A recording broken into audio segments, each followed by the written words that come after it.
Good morning. There is so much going on at Wall Studio today.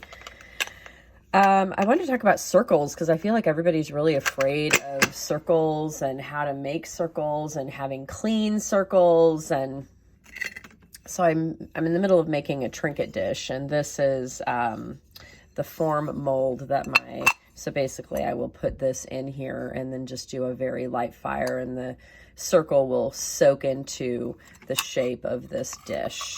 It's actually a very simple process. It just takes a few firings because now I have my base, and then I'm going to decorate the base. I'll add some glass to this just to make it a little interesting, and then I'll fire it a tack fire, which means the glass will just melt enough to stick but not go flat. Then once it's cooled, I will then put it in my dish forming mold and just do a slump, which will just slump the glass, relax it into this shape, and none of the detail will be lost. So, and this powder is just part of my thin fire paper. It's actually this spray so that nothing sticks on this. The glass doesn't stick. Now it's like it's getting on my hands, but that's what that is. Anyway, these circles, let's go back to it. People are afraid of circles, and look how nice these circles turned out. They're very easy to do. They all turn out perfect. And I do not use a machine for this. I don't do enough glass work retail wise to invest in a water jet saw or anything like that. So I just cut them by hand, and it looks jaggedy. This is the thing I love about teaching glass too, is that people see these little jagged edges, and they're like, oh, those are going to show up. But the reality is they don't, because this is the same disc. See how it rolled up on itself? See how it's a little bit smaller? You know why that happened? Fun fact about glass. Glass wants to be 6 millimeters thick. So this was probably, I don't know, I need to measure it, but I'm going to say it was a 3 millimeter thick piece of glass. So I left it in and did a full slump, and it rolled up on its edges because it's trying to make itself 6 millimeters. I don't know if you can see the edge has actually got a lip on it. It's a little thicker on the edge. That's where the glass soaked itself up to be closer to 6 millimeters.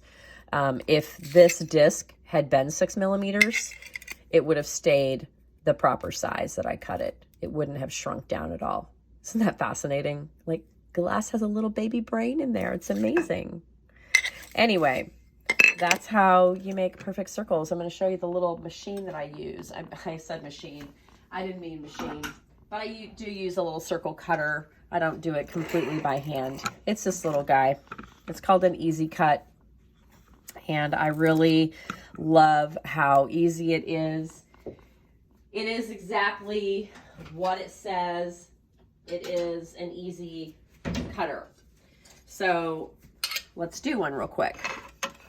You just take your piece of glass, and there's little markings here and here for a full, this can make a 3-inch, I'm sorry, not a 3-inch, a 5-inch circumference circle. They do also have a larger one. This, I don't know, I paid $50 maybe for this. So minimal investment if you want to do some circles. And then all you do is apply pressure, and it scores your glass. See how easy that is? And then boom, you have your circle. How simple is that? Like, I don't know that it could be any simpler. And I do teach glass fusing. I do have people want to make circles, and unfortunately I do make people cut their own circles by hand, only because part of my class is learning how to use tools, and so hand tools. So I don't want you to be, doing the class using a circle cutter, because you can do a little circle like this by hand, just notching out the glass. So let's cut out the circle. You can't just go in and cut it because it will break in the middle. So we're going to cut it out first in little bits. And I'm sure there are, there are probably 20 ways to skin a cat. There are, not that I'm skinning cats, people. I love cats. You know what I'm saying? There are multiple ways to do everything. So if you're watching this and this isn't your way, it doesn't mean that either of our ways is wrong. Basically, what you want to do is break this down and cut it into smaller chunks so that you don't fracture your circle. You've gone through all this work. Now, let's keep it right. Now, all these extra scraps, all these scraps are what I use for my glass fusing class. See how the circle is forming? I like to take my time with it because I feel like rushing is never a good thing in anything in life, right? We want to take our time. We want to enjoy what we're doing. I think glass work is very therapeutic. Whether it's any kind of artwork, I think it's therapeutic. It doesn't matter what you're doing. Working with your hands in any way, I think, is a way to be a good stress reliever. Now, see how there's little notches in there? See those little notches here and here? I'm going to show you how to get those off. We'll take those off last. Okay. This is called a running plier that I'm using. And see there's a notch on that plier. Let me get a little close. There's a notch right there. I don't know if you can see that. And I'm lining the notch up with the scratch.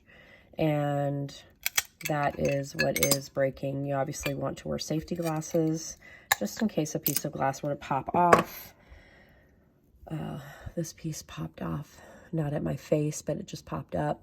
You just always want to make sure that you're being safe as you're cutting. It is glass, so respect the fact that you're cutting glass. So now we are going to use these little guys, breaker pliers, and we are going to go through and we are just going to snap off each of these little knobs. Some of them are going to crush. Now, I would be doing this. I jumped into this video. I should be using a little capturing mat, either paper towel, paper. You don't have to be using all kinds of, crazy equipment. But what I do like to use is one of these plastic waffle mats. Hang on, let me scrape some of the stuff into it. And when you see me in action with it, you'll understand why. Sorry, I'm actually doing this on my jeweler's bench. I don't normally cut glass on here, so I don't have a lot of workspace. But see how this is like getting captured? The glass is being captured, but my hands are not being cut by it because it's inside of these little holes. All the little crumbs fall into these holes. So it's a really nice, useful tool because you can cut right on this little mat. Now these are, as anything, they're not cheap. I think probably a 4-pack is like $70 or $80, depending on where you buy it from.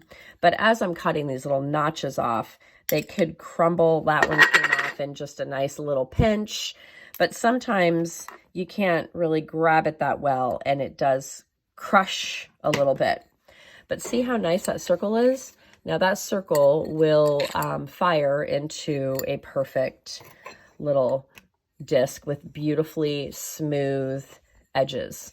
Now, if I wanted this to not shrink down that 1/8 of an inch that it did, rolled itself up because it wants to be 6 millimeters, then I would cut a circle of clear glass and exactly the same size, just stack it on top. It wouldn't matter actually if it was top or bottom because it's going to look the same when it's melted. But now you've made your disc thicker.